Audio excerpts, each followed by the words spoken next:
गोंदिया जिल्ह्यातील आमगाव तालुक्यात विजेचे सध्याचे मीटर बदलून स्मार्ट प्रीपेड मीटर लावण्यात आलेत।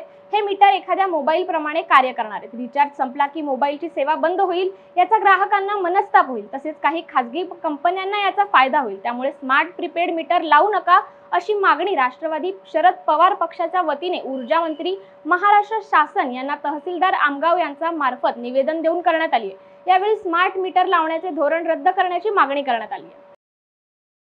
राष्ट्रवादी शरदचंद्र पवार गटातर्फे आज आमगाव तहसील कार्यालय येथे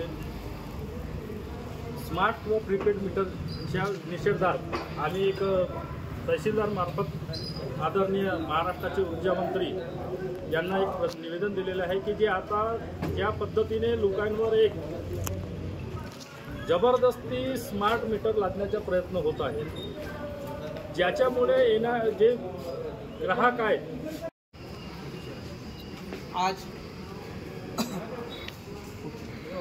आज आपण आमगाव तहसील कार्यालय इथं राष्ट्रवादी शरदचंद्र पवार गट यांच्या नेतृत्वात आपण इथं हे जे स्मार्ट मीटर हे जे लागत आहेत आणि हे महावितरण कंपनीचे हे जनतेवर म्हणजे जोर जबरदस्तीचे हे धोरण चालू आहेत, याच्या विरोधात आपण इथं वाचा फुटावं म्हणून आज आपण इथं निवेदन द्यायला आलो।